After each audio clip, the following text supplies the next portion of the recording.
atau apa atau metanolpen ya, itu suhunya antara 350 sampai 400 derajat Celcius ya.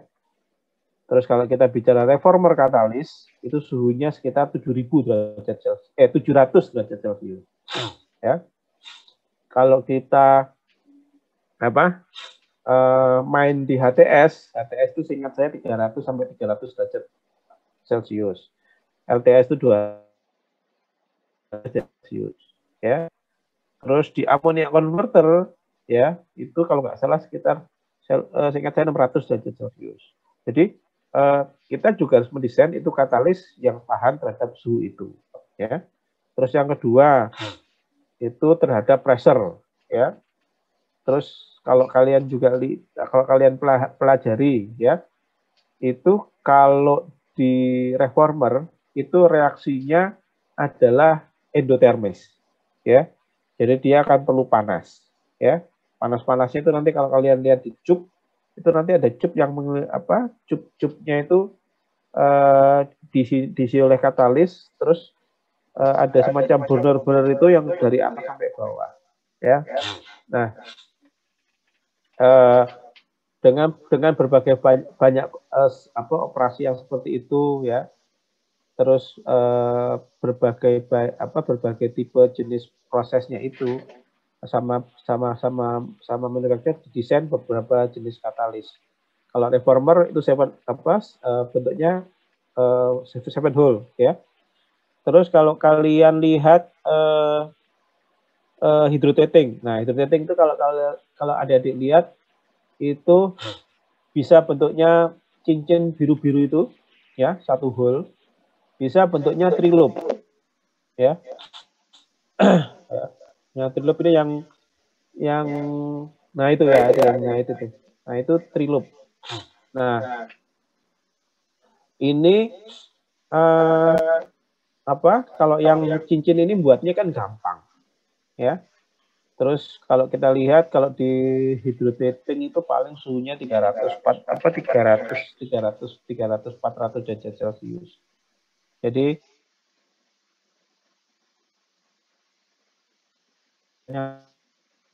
katalis yang atau cincin, tapi dalam jalanannya itu dirubah sedemikian rupa sehingga ada reformer itu 5 hole, 7 hole, 6 hole dan quadruple. Bahkan ada teknologi yang terbaru itu bentuknya bundar bola, terus di dalamnya ada lubang-lubangnya. Itu cara untuk meminim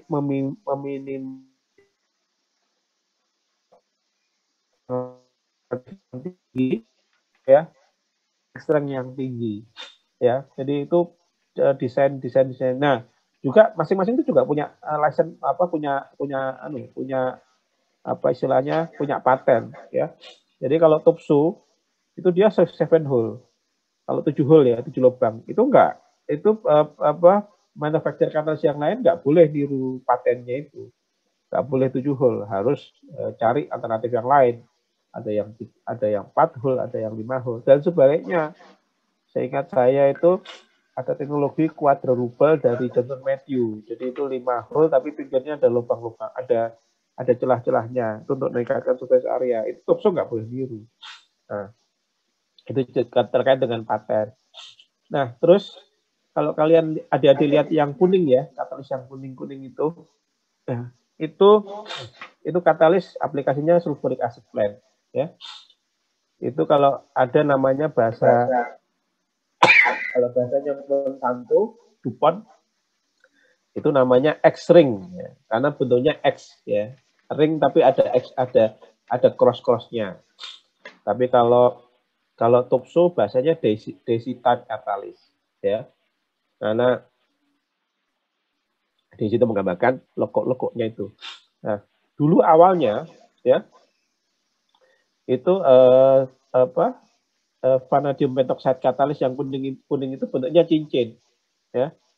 Tapi dalam perjalanannya ditemukan bentuk yang seperti ini karena setelah dilihat dari cincin ke bentuk yang seperti itu surface area-nya lebih tinggi ya. Terus pressure drop-nya juga lebih rendah, ya. Jadi kita punya basic data, ya. Pada saat customer itu mengganti yang bentuknya cincin menjadi bentuknya cross string yang adik-adik lihat yang warnanya kuning itu pressure drop bisa turun antara 5 sampai 10%. Ya. Terus activity itu naik antara 10 sampai 20%. Karena surface area-nya juga jauh lebih besar. Nah, itu bagian dari teknologi desain katalis, ya. Jadi makin unik bentuknya itu tujuannya supaya pertama surface area-nya jauh lebih tinggi, tapi tidak mengorbankan crushing strength, ya. Terus yang kedua itu untuk mengurangi pressure drop. Jadi makin banyak lubang-lubangnya, makin banyak anunya itu pressure dropnya biasanya lebih rendah. Jadi itu beberapa parameter yang ada, ya. Kalau kalian ini baru contoh bentuk-bentuk katalis, ya. Ada juga yang bentuknya tablet, ya. Tablet kalau HTS itu kan bentuknya tablet, terus ada juga yang bentuknya pelet, ya. Ya, ini juga tergantung dari manufacturer itu bisa buatnya seperti apa. Saya pikir itu sepintas dari saya. Ya, terima kasih Cak Ardi. Monggo, kalau ada yang mau bertanya lagi.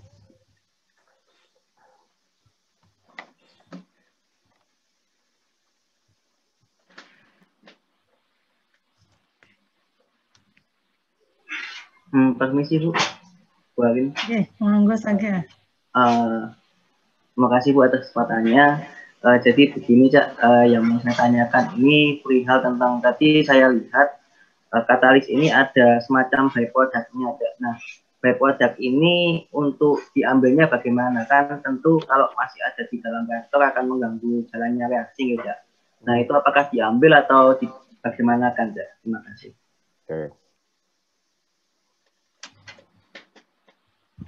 Nah, ini saya di WA sama Pak Johan Safri. Diajak ketemuan masih ngajar. Oke. Jadi ya sederhana ya. Kayak misalnya jadi katalis itu ada yang absorption, ya, ada yang sifatnya conversion, ya. Kalau conversion misalnya di mana? Di reformer, ya, yang kita kan banyak hari ini banyak diskusi reformer, ya. CH4 dikonversi dengan bantuan steam, dengan bantuan H2O, jadi produk utamanya CO2 dan H2O. Tapi namanya proses itu mesti ada byproduct-nya, mesti ada produk yang tidak terduga, ya. Ya, produk tidak terduga itu bisa CO, bisa C. Kalau CO itu masih ada lanjutannya kan di amonia converter atau di hydrogen plant itu dia pakai shift co-katalis, ya. Jadi mengubah CO katalis, bisa pakai HTS, bisa pakai LTS, ya, atau bisa pakai keduanya, ya, supaya jadi CO2, ya. Nah, yang jadi sering masalah itu C-nya, ya. Kalau bahasa kita namanya carbon formation. Nah, caranya ada dua hal untuk menghindari itu. Pertama, ya, kalau dari sisi proses, kalau mengubah kondisi operasi di plant itu, ya. Jadi kalau di reformer itu biasanya cara untuk menghindari terbentuknya carbon formation itu menaikkan rasio antara steam dengan natural gas, ya. Jadi misalnya standarnya rasio feed-nya di natural gas untuk di reformer itu 3:1. Artinya apa? Steam-nya itu 3 kilo misalnya, itu natural gas-nya 1 kilo, ya. Itu istilahnya 3:1. Ya. Kalau mau mengurangi tingkat C-nya supaya supaya C-nya tidak terbentuk, salah satu yang yang paling simpel ya dinaikkan steam to carbon rasionya. Ya, jadi jadiin 3,1, 3,2, 3,3, jangan sampai 4. Tapi akibatnya kalau kita menaikkan steam-nya, otomatis kan itu biaya. Karena kan kalau di industri kan steam juga dihitung. Ya. Terus bisa juga menaikkan temperatur operasi, ya. Menaikkan temperatur operasi itu kalau di reformer itu biasanya main di suhu 700 derajat Celcius. Nah, ada nih customer yang pengen, aku pengen supaya yield CO2-nya tinggi. Dia akan naikkan suhunya di 720, 730, 740. Saya pernah nemuin kasus seperti itu. Jadi mereka cara untuk mengurangi byproduct-nya itu suhu operasinya dinaikkan. Nah, tapi itu juga riskan, ya.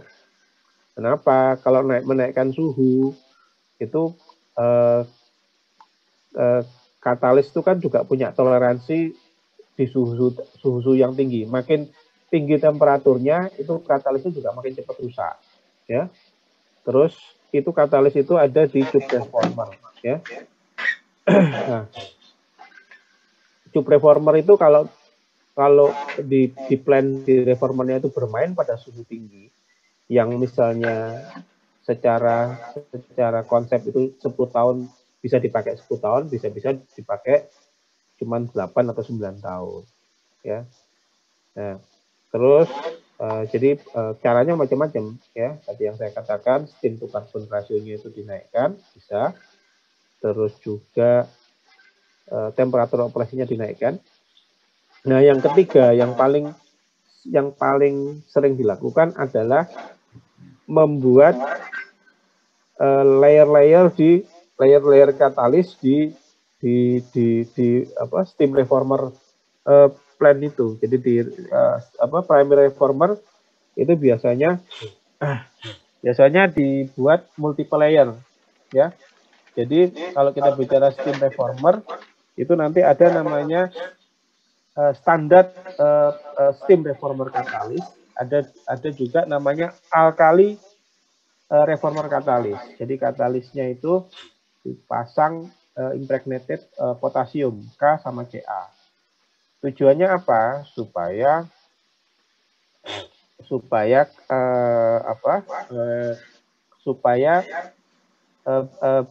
itu diinjekkan impregnated K itu potasium itu supaya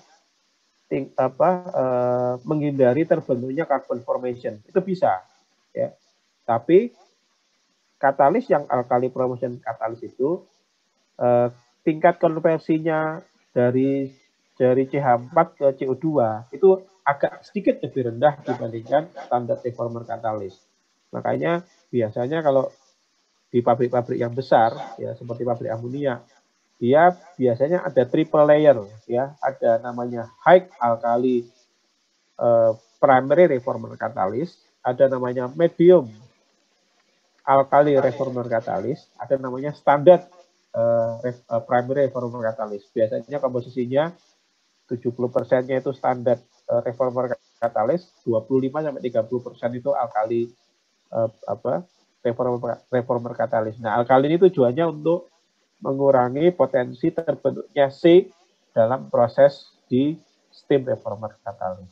Jadi ada tiga cara kalau di reformer itu untuk menghindari byproduct. Naikkan temperatur operasi, naikkan steam to carbon ratio, atau membuat multiple layer. Nah, masing-masing ada konsekuensinya. Nah, kita sebagai engineer nanti kita bisa hitung nih. Ini dari ketiga aspek ini mana yang paling cocok di mana yang kita apply di proses itu. Kurang lebih paham ya? Iya, Nah, jadi intinya ini kita engineer, ya. Masalah-masalah ini akan kita sering temui di lapangan, ya. Ini state of art-nya katalis, yaitu kita harus bisa bermain di temperatur operasi, kita bermain di pressure operasi, kita bermain di penentuan jenis katalis, apakah single layer, multiple layer, ya, ataukah jenis katalis yang berbeda, ya. Kita kalkulasikan juga dengan resiko-resiko yang kita hadapi, ya. Misalnya material bahannya, apakah lifetime-nya bisa lebih, apakah itu impact-nya ke pemakaian materialnya, impact ke aspek-aspek yang lain, korosif dan seterusnya, ya. Juga biasanya impact-nya ke harga. Makin bagus jenis katalis, pasti akan makin mahal harganya. Nah, apakah kita perlu kita evaluasi dengan harga yang mahal itu impact perubahannya itu berapa persen? Nah, itu juga harus kita evaluasi. Ya, mungkin itu dari saya. Ya, terima kasih, Cak. Monggo yang lain ada yang pertanyaan? Izin bertanya, Bu. Ya, monggo, silakan. Izin bertanya, Cak Ardi. Untuk yang katalis di plant hidrogen, ini kan untuk plant hidrogen kan ada di macam-macam industri seperti petrochemical, terus kemudian di industri yang lain juga dipakai gitu.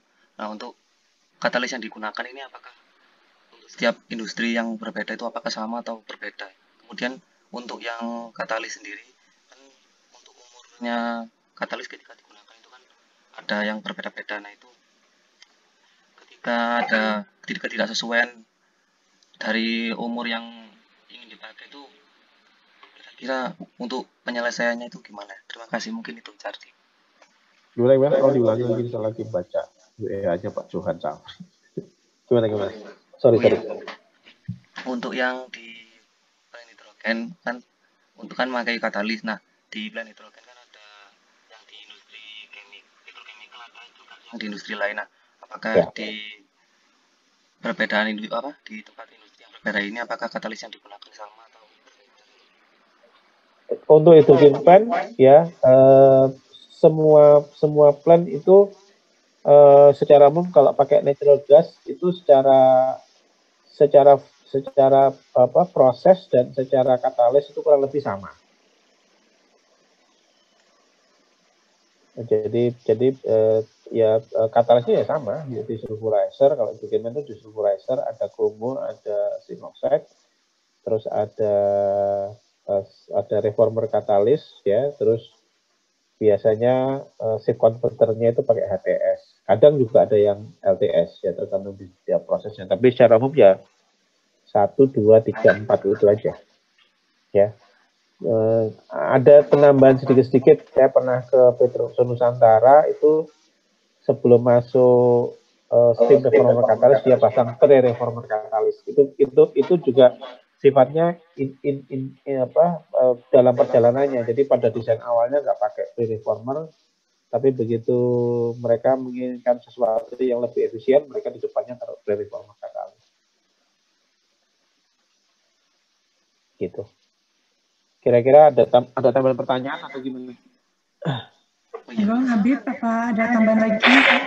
Untuk yang katalis tadi, Pak, kan untuk katalis yang digunakan kan ada macam-macam untuk umur yang digunakannya itu. Nah, ketika misal umurnya waktunya kan 5 tahun dipakai, tapi ternyata 1 tahun 2 tahun itu sudah tidak bisa harus diganti, itu kira-kira penyelesaiannya itu gimana gitu, Pak? Kemudian investigasinya itu. Ya, nah itu harus dianalisa. Jadi analisa, ya, biasanya kalau pengalaman kita biasanya pertama harus dicek pressure drop-nya, ya. Umur katalis yang biasanya 5 tahun terus atau jadi 1 tahun, ada kemungkinan katalis itu remuk, ya. Kalau remuk itu indikasinya itu pressure drop-nya naik, ya, di satu vessel itu. Nah, jadi bisa dicek yang paling simpel. Saya mesti selalu tanya di awal, itu pressure drop-nya sekarang berapa? Normalnya berapa?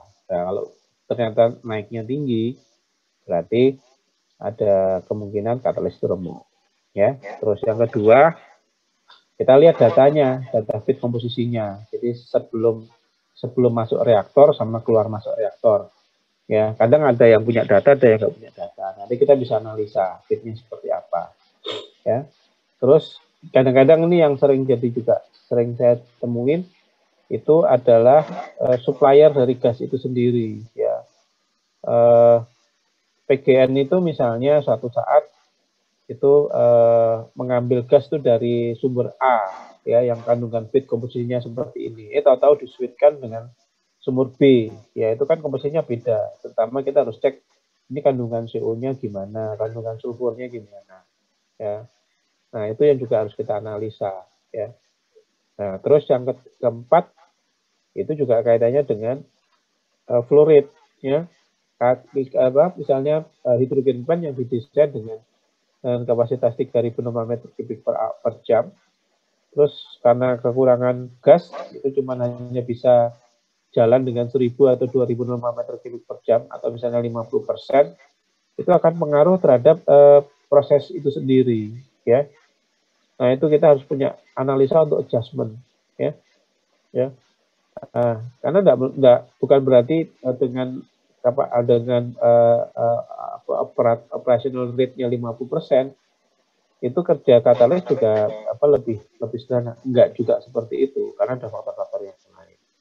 Nah, itu akan impact yang lain. Jadi, simpel aja sih, kalau pengalaman kami, kalau ada perubahan-perubahan itu, pertama cek pressure drop di masing-masing vessel, terus yang kedua cek feed composition rate, ya, terutama di di CH4 dan seterusnya dan H2S, ya. Yang ketiga kita juga harus tahu perubahan-perubahan apa yang terjadi di feed gas komposisinya, apakah fluidnya turun ataukah ada perubahan sumur gas dan seterusnya. Ini kan namanya BUMN ya, itu kadang-kadang PGN atau Pertamina itu kalau ngirim gas itu kan kadang ngambil dari sumurnya bisa berbeda-beda. Nah, itu yang menyebabkan komposisi feednya juga berubah-ubah. Mungkin itu dari saya.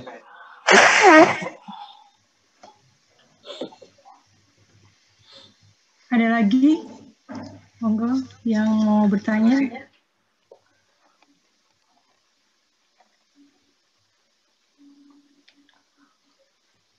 Jadi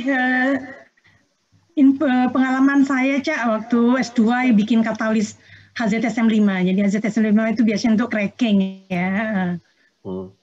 Jadi SiO2 dan Al2O3 itu. Tapi sekarang saya fokus pada surfaktan ini sampai hilirisasi surfaktan sekarang, Cak. Wah, sangat. Jadi ya nangani katalis lagi, ngajar TRK 2.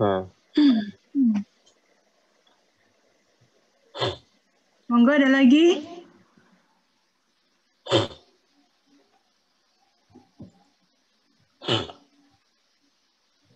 Kayaknya sudah tidak ada pertanyaan ya.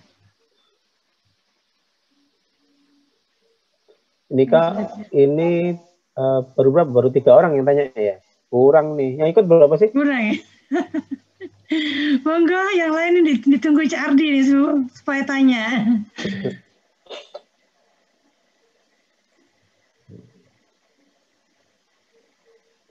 Oke, Saga, tolong kontak Mbak Ika ya. Minta technical proposalnya untuk klorin zat katalis, coba. Nanti supaya itu menarik itu buat diskusi.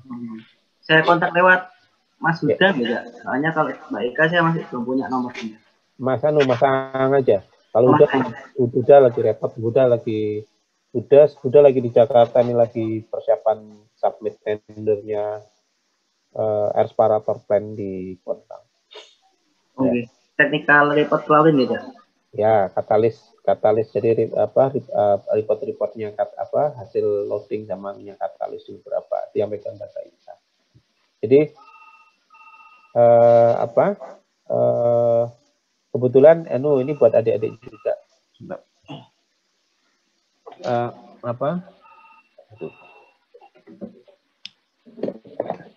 Halo.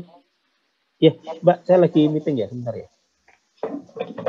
Jadi kebetulan Total Petrochem itu banyak sekali mengurusi specialty chemical. Terus kita juga kalau kita memberikan special supply chemical itu kita juga melakukan supervisi loading sama unloading ya. Kebetulan itu kemarin ya, bulan ini apa bulan kemarin, itu kita baru kirim katalis lengkap hidrogen plant di Sorini Kargil. Pernah dengar Sorini Kargil Pandaan nggak? Tahu ya, Sorini Kargil di Pandaan tuh, Jalan Raya Pandaan itu kan ada kiri jalan kalau dari Surabaya ada namanya pabrik Sorini. Ya, itu produksinya glukos, fruktos ya. Itu kan untuk buat glukos sama fruktos itu kan dia butuh hidrogen. Akhirnya mereka punya pabrik hidrogen, kapasitasnya 3.000 meter kubik, teknologinya Linde, ini brand yang kemarin kita baru kirim katalisnya mereka. Itu katalis yang kita kirim itu zinc oxide sama desulfurizer, ya. Kemudian juga kita juga baru kirim chloride removal katalis di TPPI. Nah, ini saya kasih tawaran adik-adik nih, kalau adik-adik mau bisa tuh daftar sama Pak Aang ya, ini kan Departemen Sales ke Pak Aang. Cak Aang lah, bukan Pak Aang, Cak Aang, masih baru lulus tahun kok. September kemarin baru lulus. Terlibat di supervisi belajar supervisi loading katalis ya, tapi jatahnya per project mungkin 1 sampai 2 orang aja. Nanti kalau terlalu banyak nanti saya dimarahin sama klien. Nah, itu kalau yang tertarik untuk mau tahu di lapangan untuk loading, unloading, terus startup, nanti bisa daftar di Caang. Caang kan dekat sama Saga kan? Iya. Berarti acaranya offline gitu, oh ya, Cak ya? Iya, ya ikut di lapangan. Ya, ikut di lapangan ya. Tapi dibatasi aja, tapi kan nggak mungkin banyak orang ya, paling satu dua orang nggak apa-apa kalau mau ikut. Biasanya kita ngirim 1 atau 2 engineer di lapangan untuk supervisi loading, unloading sekaligus startup. Itu kita ada project di Jawa Timur 2 ini yang sekarang sedang saya Sorini Kargil untuk hydrogen plant, terus TPPI untuk chloride removal.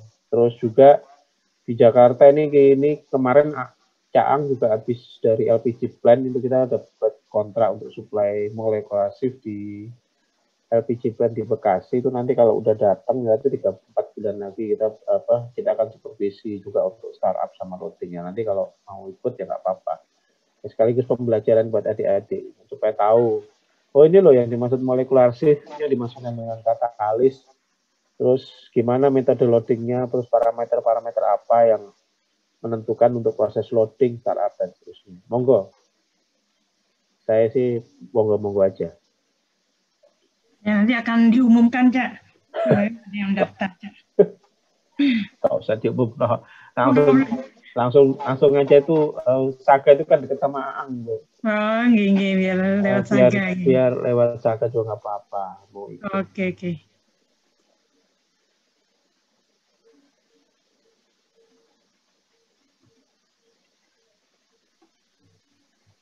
Monggo, masih ada 15 menit.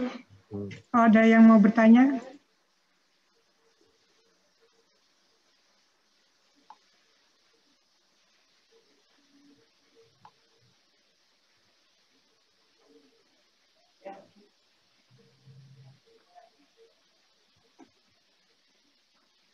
Kayaknya sudah tidak ada pertanyaan lagi, Cak. Oke. Yep.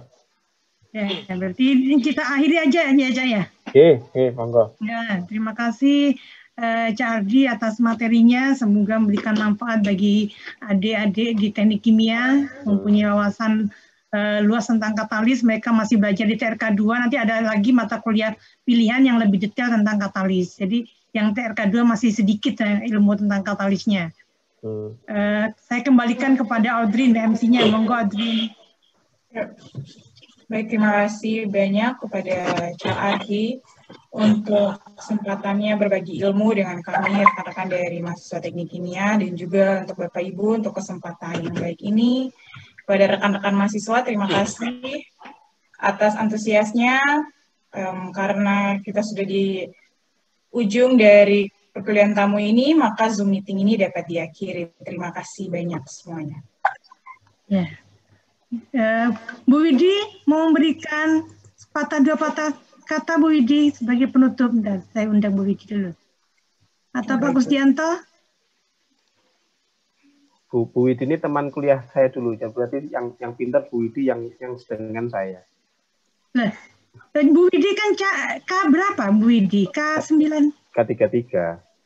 K33. Ya, jadi kalau saya yang bareng kuliahnya sama Bu Widi, berarti Bu Widi yang pintar. Cocok jadi judul dosen. Enggak Bu Widi kayaknya tadi udah. Bu Widi ada sebentar. Recording stopped. Oh ya. Mau presentasi soalnya Bu Widi di Rapim. Oke. Pengalaman dulu waktu ada lowongan kerja itu ya, yang di Selam Bersih itu, di SAC itu Cardi, itu kan yang daftar banyak. Waktu itu ada presentasi dari pihak Selam Bersih, terus kemudian diminta untuk nanya. Ternyata dari aplikasi yang numpuk tadi, yang dipanggil untuk interview, itu adalah yang tanya tadi. Makanya adik-adik ini sebenarnya kalau ada kesempatan tanya itu harusnya dibuat lah. Serius ini kisah nyata ini ya. Jadi yang dipanggil itu malah yang tanya tadi itu. Dari sekian ratus orang itu hanya 5 atau berapa dulu yang langsung diinterview di situ waktu di SAC dulu zaman. Ya. Ini sekedar gambaran dari saya ya. Kebetulan saya ini 2 tahun terakhir itu merekrut 4 orang engineer dari teknik kimia ITS ya. Mungkin Pak Kusdianto kenal sama Mbak Ika ya? Ya kenal Bang. Ika itu awalnya pendiam tapi sekarang udah mulai masuk dengan culture kita. Terus 3 orang lagi, satu namanya Pak Henry. Pernah kenal Pak Henry nggak? 2 tahun yang lalu dia baru lulus. Pak Henry itu dulu ketua aktivis juga, ketua BEM ITS, ya. Jadi aktivis, saya ngikut aktivis. Kemarin pada saat ini cerita unik juga. Dia lulus kerja, terus paten, terus suatu saat saya diajak ketemuan sama dia, sama Aang itu, dia nawarin crowdfunding project untuk WTP di Barata. Terus saya ajak diskusi, saya ajak detail. Anaknya pinter ngomong, cuman proyeknya itu nggak beres saya lihat. Terus udah, saya ngomong ini proyek kami ini banyak masalah, kayak gitu ya. Terus ngelamar di Wilmar nggak sampai pada level wawancara nggak dapet. Terus akhirnya saya panggil karena saya lihat dia aktivis, saya lihat cara ngomongnya juga bagus. Walaupun agak nyeleneh ya, itu mungkin Saga tahu ya namanya Mas Hendri ya. Iya, nah ya. Nah, terus saya tanya kan, kamu kemarin daftar di Wilmar, gaji kamu ditawari berapa? Sekian. Ya udah, kamu masuk aja di tempat saya samain gaji awalmu sama di Wilmar. Ya udah, sekarang gabung. Ya namanya aktivis kadang nyeleneh gitu lah. Tapi secara tanggung jawab bagus ya. Akhirnya kemarin baru saya angkat jadi asisten manajer termuda di grup saya. Gajinya juga sekarang sudah oke lah. Nah, ini sekarang sama Cak Huda ke Jakarta lagi sama garap project konsorsium sama Tor. Ya artinya terus yang kedua kita juga merekrut Aang itu ikut saya sejak dia masih kuliah. Jadi ada project-project di Linde. Saya tawarin 2 mahasiswa untuk terlibat. Dia satu tempat kerja sama orang Spanyol, orang India, orang Jerman ya. Bulan kita subkonnya kerjaan itu 2018 itu saya ingat. Itu untuk loading jasa Perlite. Itu sama project manager yang orang Spanyol tuh tahu nggak? Ini cerita unik nih buat adik-adik. Aang itu disukai sama project manajernya orang Spanyol, ya. Itu kenapa? Karena Aang tuh disuruh apa-apa itu mau. Jadi disuruh beli bebek goreng, kan ini proyeknya digesek ya, disuruh beli bebek goreng, Pak Slamet dia mau. Disuruh apa, Bro? Tapi saya lihat anak ini tahu caranya menyerap ilmu tuh tahu. Jadi dia tahu leadernya itu siapa, terus dia belajar menyerap situ. Dan saya tanyain, kamu di project ini belajar apa yang kamu dapat? Dari sisi teknikal nggak terlalu banyak, tapi dari cara mengerjakan project, ya ketemu sama orang India yang karakternya seperti itu, orang Jerman yang seperti itu, orang Spanyol yang seperti itu, dia nangkap, dan dia termasuk yang cepat di tempat kita. Ang itu juga aktivis, ya, di kampus dia senator senator mahasiswa di ITS, sekarang pernah jadi ketua komisariat di HMI Cabang, di komisariat dunia. Ini kemarin juga ditunjuk jadi pengurus BPHMI, ya. Terus yang terakhir Huda ini masuk jadi anak buahnya Pak Hendy. Ini juga aktivis juga. Jadi inline dengan apa yang dikatakan Pak Kusdianto, ya adik-adik ini harus berani ngomong gitu loh, ya. Harus berani ngomong, ya. Terus belajar untuk mempelajari soft skill, apalagi kan jurusan teknik kimia kan sudah mulai dituntun untuk belajar soft skill, karena soft skill itu penting baik di level awal maupun sampai akhir. Ya sekarang saya pun sekarang lebih banyak belajar lebih banyak mengaplikasikan soft skill dibandingkan keteknikan kita. Jadi ya benar katanya Pak Kusdianto, ya harus aktif di kampus gitu. Kalau nggak gitu ya kalian nanti Pak Johan juga sering cerita ke saya, di Pupuk Indonesia tuh yang diperhatikan orang yang akan banyak bertanya daripada orang yang diam. Ya. Jadi itu mungkin masukan dari saya. Ya, terima kasih. Monggo Pak Kusdianto kalau mewakili departemen, kalau Bu Widi nggak ada. Ya, baik, terima kasih Bu Arin. Assalamualaikum warahmatullahi wabarakatuh. Selamat siang dan salam sejahtera. Pertama-tama atas nama departemen, kami mengucapkan terima kasih banyak kepada Pak Ardi Krisnamukti atas waktu yang sudah diberikan, ilmu yang sudah disaringkan kepada adik-adik mahasiswa. Semoga dengan ilmu yang sudah diberikan tadi membuka wawasan teman-teman semua ya, sehingga nanti paling tidak mengetahui tentang katalis yang diaplikasikan di dunia industri seperti yang ada banyak di industri oil and gas ya. Demikian yang bisa kami sampaikan. Sekali lagi atas nama departemen kami mengucapkan terima kasih banyak kepada Pak Ardi. Mohon jangan kapok, misalnya semester depan kami kontak lagi. Ya. Pak Ardi, ini ada mata kuliah ini Pak, mohon bantuannya, mudah-mudahan tidak kapok Pak Ardi. Wah santai aja, kita sudah sering, malah seneng saya. Baik, terima kasih. Saya kiri, Assalamualaikum warahmatullahi wabarakatuh. Selamat siang dan salam sejahtera untuk semuanya. Waalaikumsalam warahmatullahi wabarakatuh. Ya. Terima kasih Cak Ardi. Terima kasih Pak Mahfud, Pak Kusdianto, mahasiswa semuanya. Saya akhiri nggih. Monggo Bu.